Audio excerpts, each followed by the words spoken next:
नमस्कार, मैं हूं आपके साथ कनिका अरोड़ा और आप देख रहे हैं एफएम न्यूज। बुलेटिन में रुक करेंगे दिल्ली एनसीआर की खबरों का।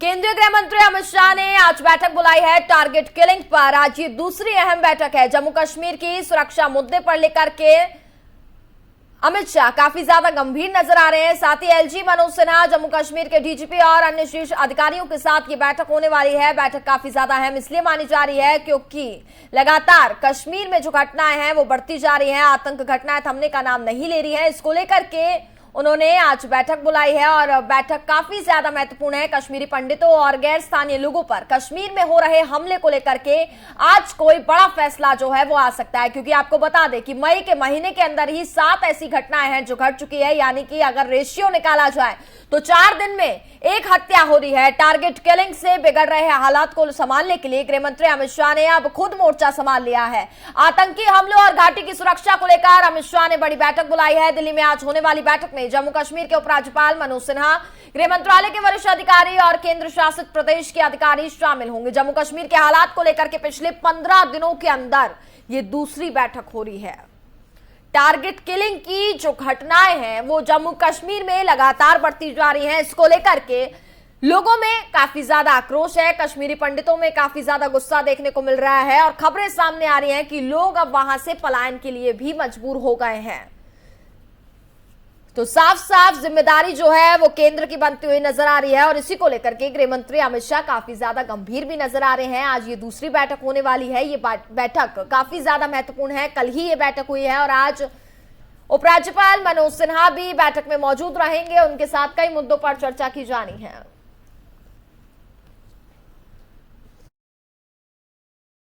खबर पर हमारे साथ ज्यादा बातचीत करेंगे हमारे संवाददाता तोशी मंडोला। तोशी, जैसा कि हम सभी जानते हैं कश्मीर में, जम्मू कश्मीर में लगातार जो घटनाएं हैं, आतंकी घटनाएं थमने का नाम नहीं ले रही हैं और इसको लेकर के सीधी सी जवाबदेही जो बनती है केंद्र सरकार की बनती है। और ऐसे में गृह मंत्री अमित शाह लगातार बैठकें कर रहे हैं। आज भी बैठक होने जा रही है, काफी ज्यादा महत्वपूर्ण है। क्या लगता है कि कुछ फैसला निकलकर आज सामने आ सकता है?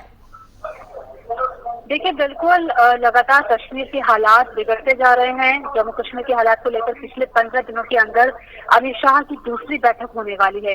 कल भी बैठक हुई थी जिसमें अजय डोभाल समेत रॉ के प्रमुख भी मौजूद थे और ये कहा जा रहा है कि कश्मीर के हालातों को लेकर एक बहुत बड़ा फैसला अमित शाह की तरफ से लिया जा सकता है, क्योंकि जून के अंत में अमरनाथ यात्रा की शुरुआत होने वाली है। सुरक्षा व्यवस्था के लिहाज को देखकर भी इस बैठक में अहम मुद्दों पर बात हो सकती है। तो केंद्र की जवाबदेही बनती है और इसी जवाबदेही को लेकर आज भी देखिए अमित शाह की बैठक होगी। तमाम बड़े बड़े यहाँ पर आला अधिकारी मौजूद रहेंगे और ये कहा जा रहा है कि एक बहुत बड़ा कंक्लूजन निकल सकता है कश्मीर घाटी को लेकर, जिस तरीके से लगातार कश्मीरी पंडित और हिंदुओं के साथ आतंकी घटनाएं सामने आ रही है। जी बिल्कुल तोशी, वहीं बात करें, जैसा कि जानकारी ये मिल पा रही थी कि सरकारी कर्मचारी जो हैं उनको सुरक्षा मुहैया कराई जाएगी। 6 जून तक बताया जा रहा था कि सुरक्षा मुहैया कराई जा सकती है। इसको लेकर के कुछ जानकारी आपको मिल पा रही है? देखिए, बिल्कुल 6 जून तक के लिए ये कहा गया था, लेकिन अभी आज ये देखना बहुत दिलचस्प होगा। बहुत अहम ये बैठक होगी। तो इस तरह ये बैठक है 18 लगभग ये दूसरी बैठक होने वाली। कल भी बैठक थी, आज भी बैठक है। तो एग्जैक्टली क्या क्या यहाँ पर होने वाला है, क्या सुरक्षा व्यवस्था दी जाएगी और क्या इसको आगे 6 जून के आगे भी इसको बढ़ाया जाएगा, तो अहम बहुत सारे मुद्दों पर यहाँ पर बात हो रही है। क्योंकि कश्मीरी पंडित जो है वो कश्मीर में लगभग 6000 जो रिफ्यूजी थे वो रह रहे हैं, जो विस्थापित थे वो रह रहे हैं, लेकिन उनकी सुरक्षा पर लगातार सवाल खड़े हो रहे हैं। तो ऐसे में आज की बैठक में ये तय भी किया जाएगा कि क्या इन डेटों को आगे भी एग्जीक्यूट किया जाता है या फिर और क्या क्या नई चीजें वो लेकर आ सकते हैं, क्योंकि घाटी में लगातार एक टारगेट किलिंग की जा रही है और एक सोची समझी टारगेट किलिंग हो रही है, जिसका मोटिव अमरनाथ यात्रा भी हो सकता है, क्योंकि आतंकी चाहते हैं कि कश्मीर में अमरनाथ यात्रा ना हो। इसको लेकर वो लगातार टारगेट किलिंग कर रहे हैं। तो ये आज की बैठक में इस पूरे मुद्दे पर कश्मीर से लेकर दिल्ली पर किस तरीके से कश्मीरी पंडित रह रहे हैं, विस्थापित की तरह रह रहे हैं, आज अहम मुद्दों पर यहाँ पर बात होगी। बिल्कुल तोशी, बहुत बहुत शुक्रिया आपका तमाम जानकारी के लिए।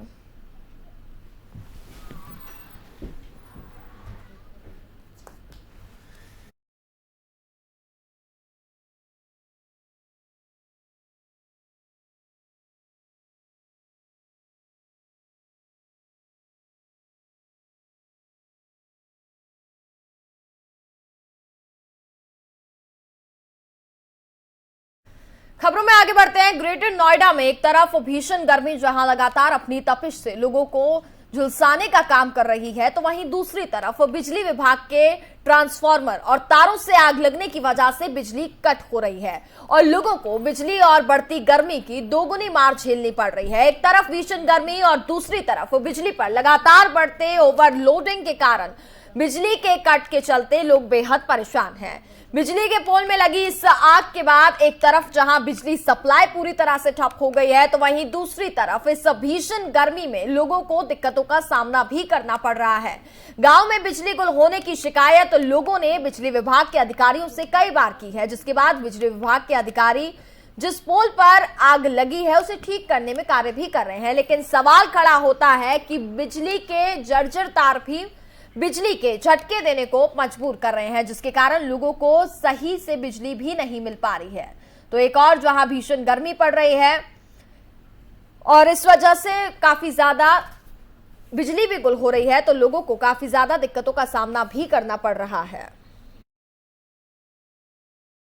हमारे साथ ज्यादा बातचीत करने के लिए हमारे संवाददाता ताहिर सैफी इस वक्त जुड़ गए हैं। ताहिर, जिस तरीके से लगातार हम देख रहे हैं गर्मी काफी ज्यादा पड़ रही है और ऐसे में बिजली गुल की समस्या जो है वो भी कम नहीं हो रही है और लोगों को काफी ज्यादा दिक्कतों का सामना भी करना पड़ रहा है।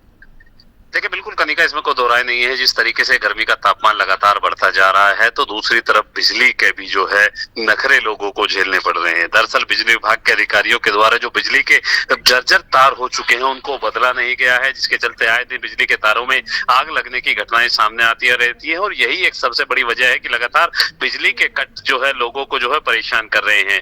ग्रेटर नोएडा के तिलप्ता गाँव का ये मामला है, जहाँ पर जो है बिजली के पोल में अचानक से आग लग जाती है। देखते ही देखते आग विकराल रूप ले लेती है और वहां मौजूद जो लोग हैं वो इसकी सूचना फायर विभाग की टीम के साथ साथ बिजली विभाग की टीम को देते हैं। लेकिन बिजली के लगी हुई तारों में जिस तरीके से आग लगी थी, उसके बाद उनसे जो लगातार चिंगारियां निकल रही थी, उसने लोगों को भयभीत करने का जहां काम कर दिया, तो दूसरी तरफ पूरे गांव में बिजली सप्लाई पूरी तरीके से ठप हो गई है। सूचना मिलने के बाद जो बिजली विभाग के अधिकारी हैं वो मौके पर पहुंच गए हैं और मौके पर पहुंचने के बाद बिजली के जो जर्जर तार हो चुके थे और जो तार जल गए थे उनको दुरुस्त करने का जो है कार्य किया जा रहा है, ताकि दोबारा से बिजली सप्लाई को जो है सुचारू रूप से चालू किया जा सके और इस भीषण गर्मी से लोगों को निजात दिलाने का काम किया जा सके। कनिका, बिल्कुल ताहिर जी, बहुत बहुत शुक्रिया आपका तमाम जानकारी के लिए।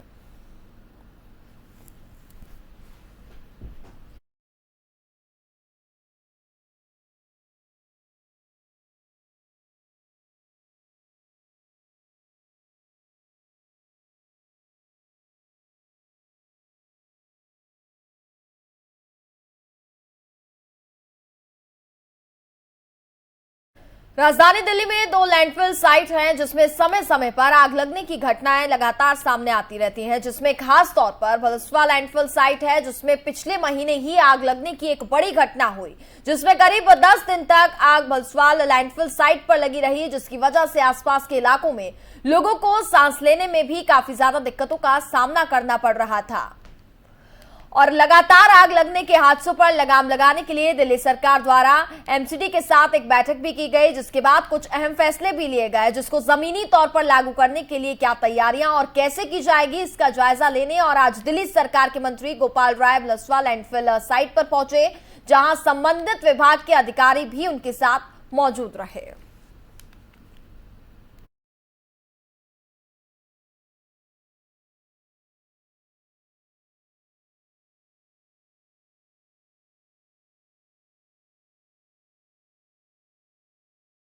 विश्व पर्यावरण दिवस के उपलक्ष्य में दिल्ली के पीतमपुरा में वृक्षारोपण किया गया। प्रिंसिपल जिला और सेशन जज ने वृक्षारोपण कर लोगों को पर्यावरण संरक्षण हेतु संदेश दिया है। पर्यावरण संरक्षण को लेकर लोगों में जागरूकता फैलाने के मकसद से आज कई कार्यक्रम चलाए जा रहे हैं। इसी के चलते विश्व पर्यावरण दिवस 5 जून के अवसर पर दिल्ली में प्रदूषण को नियंत्रण करने और मद्देनजर वृक्षारोपण अभियान की शुरुआत भी की जा रही है। दिल्ली के पीतमपुरा में आयोजित इस कार्यक्रम में लोगों को जागरूक करने के लिए एक वाहन को भी झंडा दिखाकर के रवाना किया गया।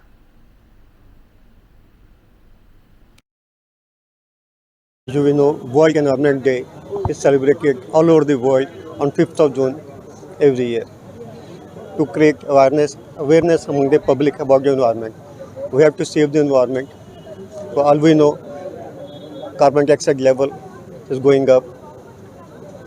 global warming, there is issue of global warming. Rivers are drying, there is shortage of water. Pollution level is going up. Even newborn are affected with the asthma and other environment related diseases. We have to create awareness among the public how to save the environment, and to convey the environment awareness. We have organized this program. Sir global warming की बात करो, awareness की बात करें, कहीं ना कहीं कई बार ऐसा देखा जाता है कि हम लोग ट्री प्लांटेशन करके चले तो जाते हैं, लेकिन उसका रखरखाव करना एक बहुत बड़ी चुनौती है।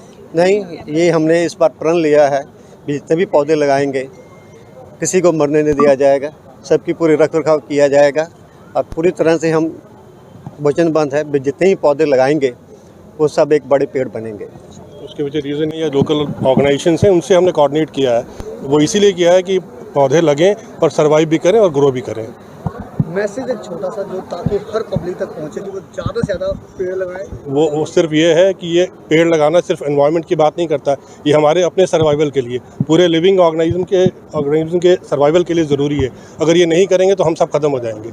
और ये कोई कहे कि हम कोई और ऑर्गेनाइजेशन आके करेगा, कोई एजेंसी आके करेगी, नहीं, हर इंडिविजुअल को अपने लेवल पे कुछ ना कुछ करना पड़ेगा। और देखिए इसको रिकॉग्नाइज़ किया है किसने, जो पेरिस में कन्वेंशन हुई थी यूएन के लास्ट, उसमें कहा है कि जो लोकल टेक्निक्स हैं या लोकल जो प्रथाएं हैं हर एरिया में, उनको एनकरेज करो। क्यों हम इम्पोज करके चीज़ें नहीं करवा पाएंगे। जब आपके अंदर अवेयरनेस होगी और हम जो छोटे छोटे काम करते आए थे अपने एनवायरनमेंट को पहले बचाने के लिए या जैसे सर्वाइव कर रहा था, उसको हमें करना ज़रूरी है, वो भी एम्फसाइज़ कर रहे हैं। तो बेसिकली ये वही चीज़ है, अवेयर करें। अगर हम और आप अवेयर हैं, अवेयरनेस सबसे बड़ा टूल है टू फाइट एनीथिंग। अगर हमें मालूम है कि ये चीज़ हमारे लिए नुकसान करती है तो हम नहीं करेंगे, फ़ायदा करती है तो करेंगे। ये बेसिकली उस तरह की बात है। तिमारपुर विधानसभा के संगम विहार में जगतपुर गांव में जाने वाली मुख्य सड़क पर पिछले 6 महीने से जल बोर्ड के द्वारा सीवर डालने का काम चल रहा है, लेकिन जिस तरीके से यहां सीवरेज के चैम्बर बनाए जा रहे हैं, उसके अंदर जल्दबाजी में घटिया सामग्री इस्तेमाल करने को लेकर के भी बातें इसमें सामने आ रही हैं। इसके साथ ही भ्रष्टाचार के कई आरोप जो हैं वो भी लगाए जा रहे हैं। तस्वीरों में आप देखिए, यहां सीमेंटेड एरिया डाल करके इसके साथ ही सीवरेज के बड़े बड़े चैम्बर भी बनाए जा रहे हैं, लेकिन बनाते बनाते इसकी एक दीवार धराशायी हो गई, जिससे काफी ज्यादा वहां पर दिक्कतें भी हो रही हैं। और लंबे अरसे से काम चलने की वजह से इस सड़क पर आधे से ज्यादा इंक्रोचमेंट फैला हुआ है, जिसकी वजह से यहां वाहन की आवाजाही में भी दिक्कतें होती हैं और कई घंटे शाम के वक्त जाम भी लग जाता है।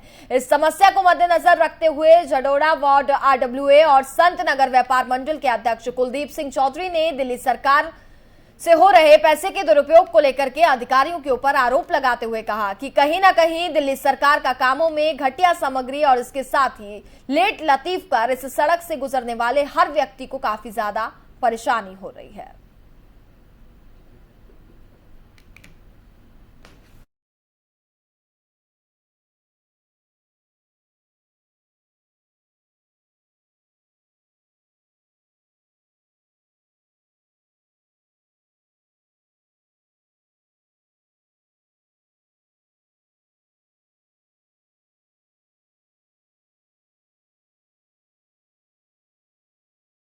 गाजियाबाद में दबंगों के हौसले दिन पर दिन बढ़ते जा रहे हैं। ऐसे में ताजा मामला गाजियाबाद के साहिबाबाद से आ रहा है, जहां चोरी के शक में 5 से 6 दबंगों ने 2 युवकों को बेरहमी से पीटा है, जिसका वीडियो आसपास के लोगों ने बना करके सोशल मीडिया पर वायरल किया है।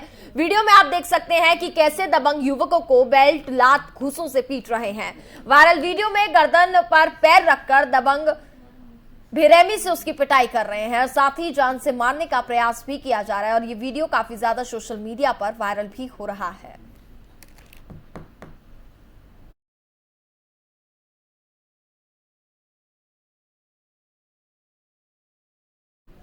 उत्तर प्रदेश में आए दिन आग लगने की खबरें सामने आती है। ऐसे में ताजा मामला गाजियाबाद के शाहिद नगर से आ रहा है, जहां गोदाम में भीषण आग लग गई और आग इतनी तेजी थी कि आसपास के इलाके में आग के गुबार भी देखने को मिले। आपको बता दें कि आग लगने से आसपास के लोगों ने तुरंत दमकल विभाग को इसकी सूचना दी और मौके पर दमकल कर्मी पहुंचकर आग को बुझाने में काफी देर तक प्रयास करते रहे। तस्वीरों में आप देख सकते हैं। वहीं खबर यह भी सामने आ रही है कि गोदाम में रखा सारा सामान जल करके पूरी तरीके से राख हो गया है। आग लगने का कारण फिलहाल अभी तक स्पष्ट नहीं हो पाया।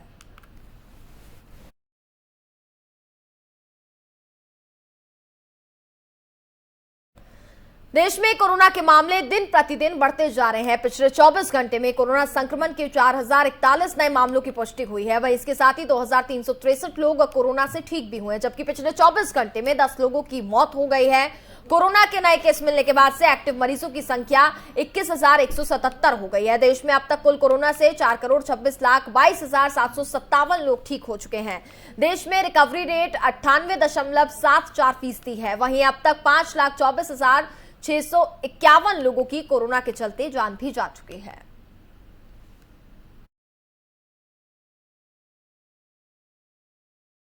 और इसी के साथ फिलहाल इस बुलेटिन में बस इतना ही। देखते रहिए एफएम न्यूज। नमस्कार।